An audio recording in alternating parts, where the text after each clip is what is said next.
What's up, guys? So you're gonna get to spend the day with me. I haven't vlogged and held the camera myself in so long, many years, but I think today is cool. Why? Because I'm just gonna show you what it's like on a regular day life, right? So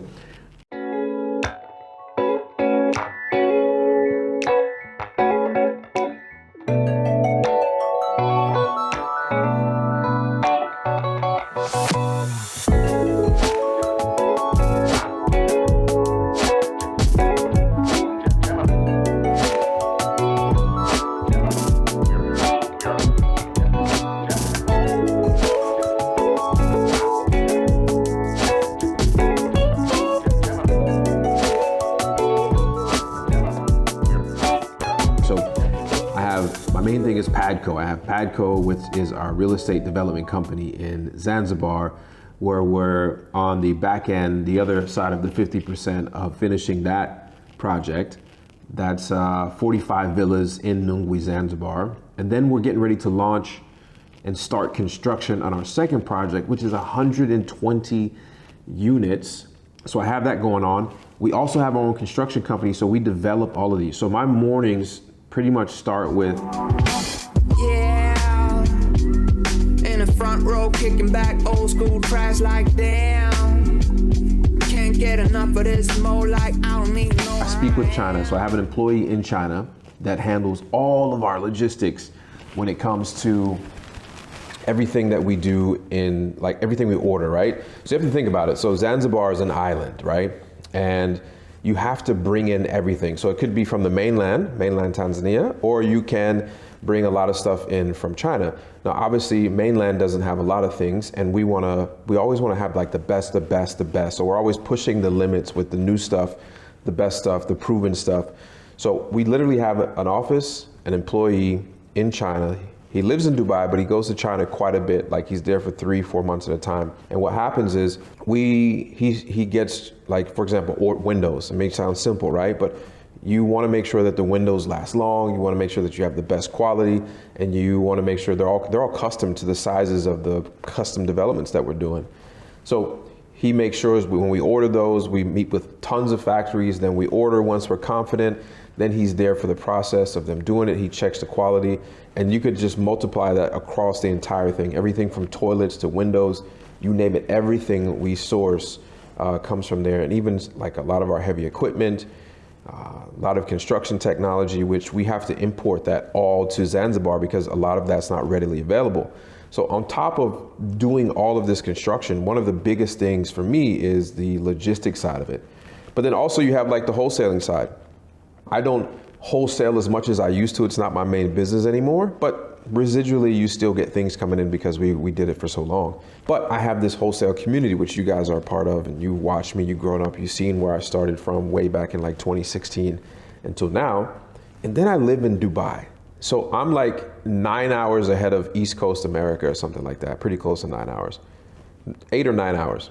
My parents are still there, our family is still there, but we still operate on both time zones. So China here, Zanzibar. Zanzibar is only 1 hour time difference, so that's not big. But then we also have other businesses in Dubai. My wife and I have an e-com business.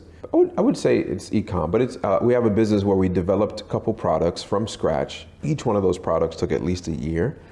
And then we sell them online, we sell them in stores, we have like stuff like that. So we develop brands. We own a company called Leverage Brands where we develop brands. And so that's part of in my fold and every day, on top of being a husband, being a dad, but I wouldn't trade it for anything because I actually like staying busy. When things gets boring for me, I'm like, I just can't do it. So for me, I enjoy the busyness, the life that you actually are doing things. And so with that, most of you guys have never been to Dubai. You don't know what it's like. So I'll show you what living in Dubai as an American is like. We have a villa. We moved in a few months ago because here's what we do. We spend maybe 6 to 9 months in Dubai and 3 to 6 months in Zanzibar. Just depends on everything, right? And obviously I travel and go back and forth quite a bit. And that's how we split the time. Zanzibar is amazing. Dubai is amazing. Each one of them are unique, but you kind of get to see what day to day it is for me, like me running around and doing things. My life is busy. I enjoy it. But you have to be super organized in order for this to work. right? So I have an assistant, but I also have AI that does a lot of my automations, emails, tasks, like orders things. Like, I am heavily involved in AI because I just believe that it is now and the future. And if you don't adapt it now into your life, then it's going to be too hard to catch up because it's growing so fast every day. But anyways, you got, what I do is I wake up, I try to get everything done here in my home office. So this is my home office now. So my home office, where I'm at, I spend my time here in the morning, speak to China, meet with the team here, meet with the Zanzibar team pretty early. And so in our companies, we use a system called EOS. So EOS is the Entrepreneurial Operating System. And this is what our whole company's bought into. And this is how we have like L10 meetings. So we have L10 meetings once a week. Other managers have meetings, and everybody's accountable for themselves. Like, it's everybody's 100% accountable. Then the team is accountable for everyone. So it's a pretty cool system, and that's one way that we stay in check, right? Because there's so much going on, and everybody's got different responsibilities. Companies over here, companies over there, but everything works out. Most times in the morning, I don't eat breakfast. I just get some water, keep rolling, and then I'll grab a coffee throughout the day. That's pretty much it. But I'm gonna head out because I finished with everything I've had to do inside of in the home office.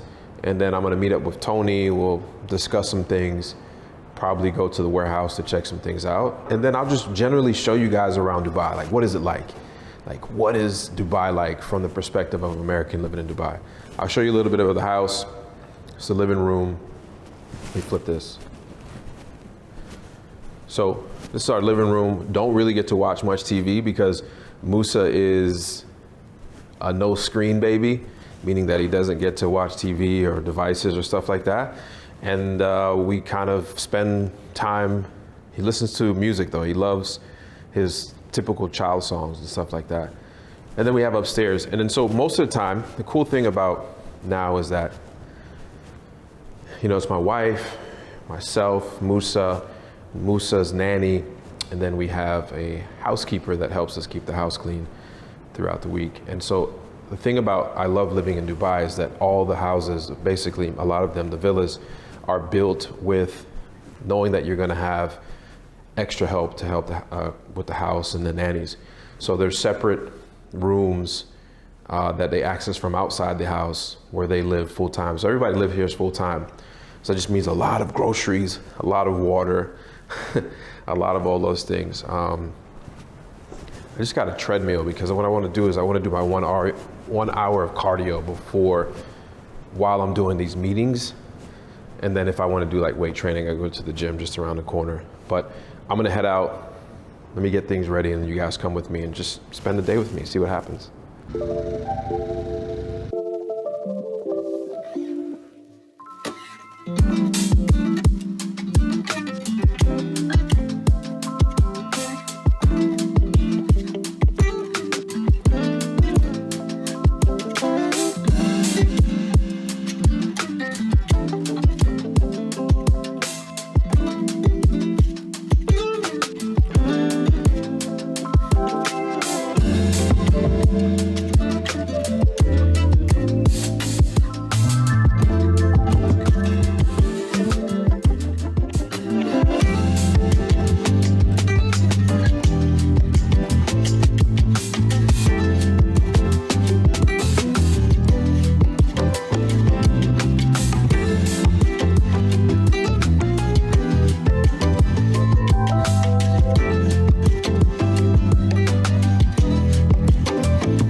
What's up, y'all? So I am here at our office, and this office is actually too small now. So this is the office we've been using for last year. There goes Tony.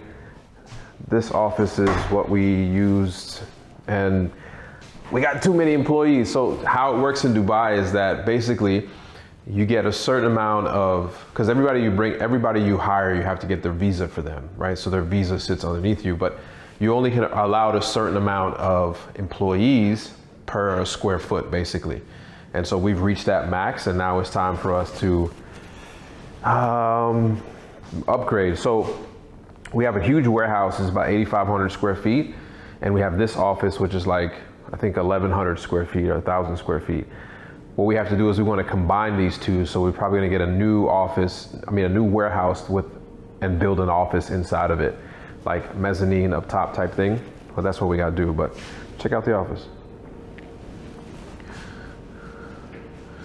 So this is our company, Leverage Brands. This is an area where people worked, so on and so forth. We took the servers home.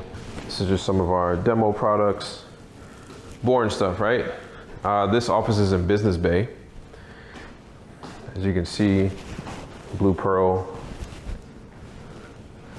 Even though I don't come here this much, this is my desk. And then it's a nice view of Business Bay. Pretty cool. And there's a hotel there, residents, Norway's building, so that's it. But this office is now too small for us, so we're gonna be building out a new office and warehouse soon, and I'll show you guys that update. But just want to come and collect a few items before they take the stuff out of here and move on to the new office. So Tony's here with one of his packages came for his glasses company. I can't show them to you, but he's shown me the difference between different manufacturing countries. Look pretty good though. We'll see.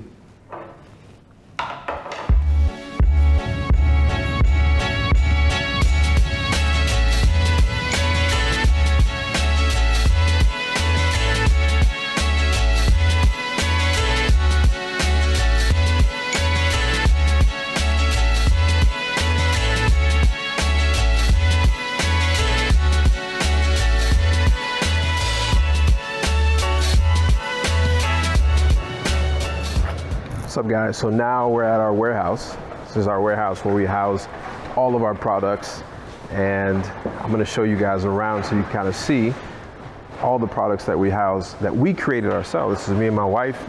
I have another business partner as well that's here. All right, cool. So here is our warehouse. This area behind me right here is the picking area. So this is where bulk items get placed in certain areas. All these numbering systems that are here, they mean something. And the items, the person that runs that ship station gets all the orders and they pack them. And we also have the big area where we carry our bulk. So everything that comes in after it's developed, after it's quality checked, comes here, lands in Dubai, then we put our products here. This is long-term storage. And then from long-term storage, the things go into the pick area. And you may be wondering what type of products we use, what type of products did we create? Well, I'll show you here in a second. Mainly there's two brands that we have right now. So one is called Naira. Naira mainly focuses on skin, so it's skin products. Not like face creams and lotions and stuff like that, but the step one process of skincare. Skincare means you always have to wash your face, right? So why do it with water that is not the best? I'll show you over here. This stuff is gonna go out to an event tomorrow. But if you look here, this is our face towels. These are disposable face towels. They're made out of bamboo. They're 100% biodegradable. It's gentle for your skin. It's a one-time use. So what this is alternate to you using your face towel at home, or some people use the same bath towel that they wipe their body with.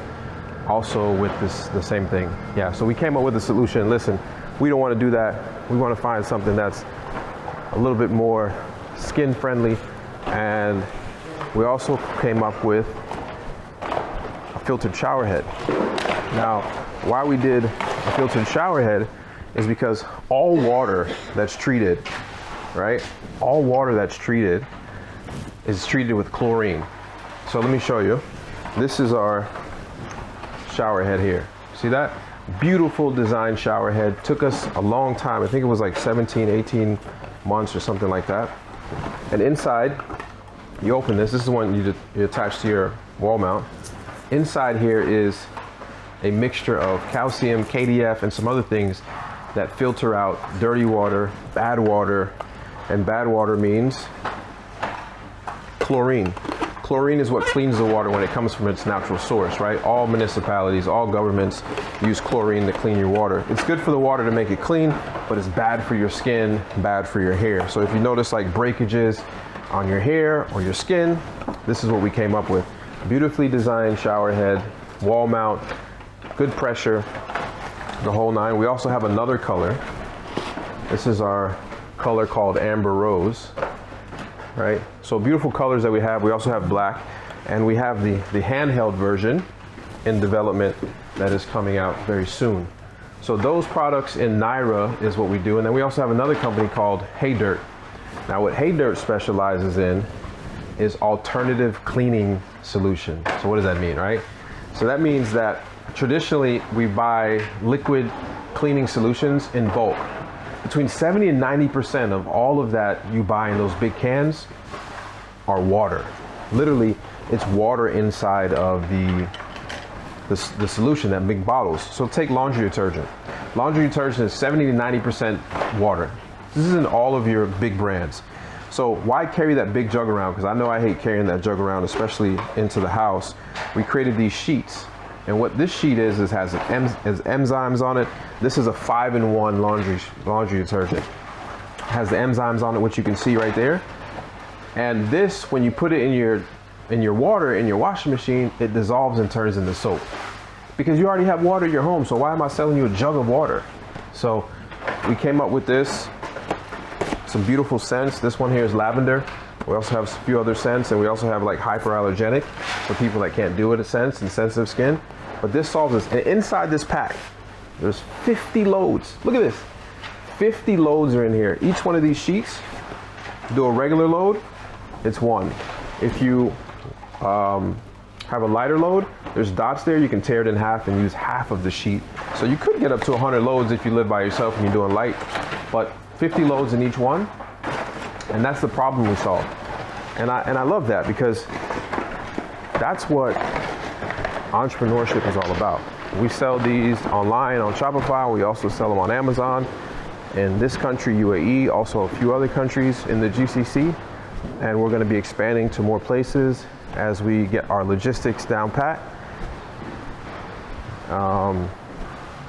You know, and the cool thing is I really like entrepreneurship. And the reason why I like entrepreneurship is because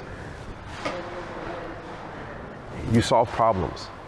And so when you're learning wholesaling, you got to understand that wholesaling is all about solving problems. You're finding somebody that has an issue, you're solving that problem, and you're making some money in between. It's the same with all of this. We solved the problem with bad water. We solved the problem with, prone to acne skin when you're using towels that are not clean. We use one disposable towels, washing detergent that you don't carry these big jugs.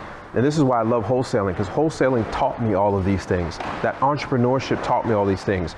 And here's where it will make sense, right? So you have different skills that you learn in wholesaling, right? So networking allowed me to go to different countries and learn how to make this product and meet with manufacturers over here and meet with manufacturers over there, talk with distribution retailers. So that networking ability transfers directly into other places in entrepreneurship. And then you have identifying a deal, learning how to negotiate. The funnest part of all this was sitting down with the manufacturer. We had to create the mold, we had to design it. All of these things cost money, and so being able to learn how to negotiate, we learned that from wholesaling. A lot of the tactics that we still use in wholesaling, we use that in the other business, which is amazing. So the whole idea behind learning wholesaling is that it teaches you so many fundamentals in entrepreneurship. But not only that, it teaches you the fundamentals, but it also, all those things just transpire right into other entrepreneurial things. So networking, negotiation, and then you have just the overall idea of solving a problem. When you first approach anything with that ability, like this is a problem, instead of talking about the problem, you want to solve it. This is exactly what we did with entrepreneurship. And so these brands, they're doing well. We hope that they grow even more, but this just shows you some of the other stuff we do. Now let's talk about like Zanzibar. Zanzibar, I'm doing real estate. I visited Zanzibar on vacation. And if you know any real estate investor, anywhere they go in the world, they're always looking at real estate when they're on vacation. And with that, I found some real estate opportunities there. I did some research. And now we're one of the biggest developers in Zanzibar. Started our own construction company, and we're building things that just are solving problems. Now, what problem did we solve? When we went in the peak season, there was absolutely no hotels, no Airbnbs to buy.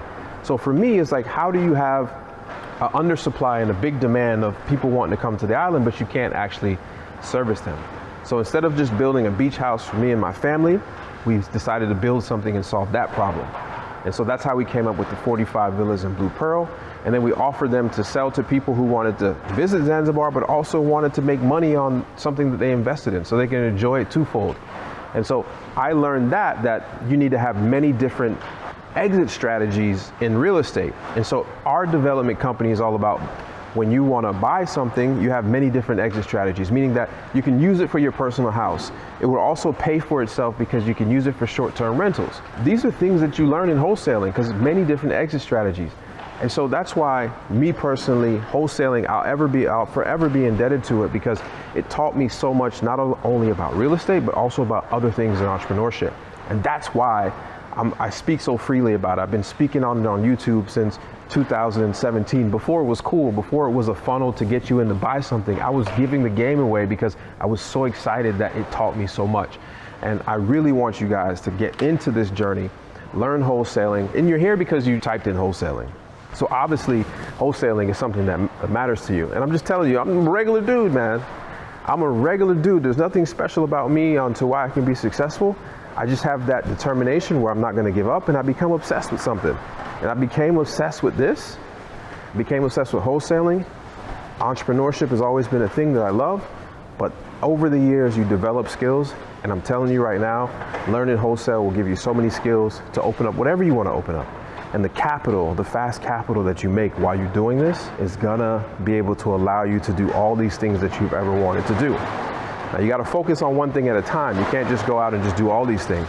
So as you start to focus, you'll get good at this, you'll make money, you'll master it, you'll automate it, it'll make you money on the side.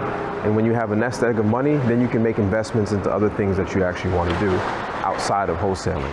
So I'll show you guys around more. Dubai, we're not done yet. It's still early in the day, and we'll keep rocking.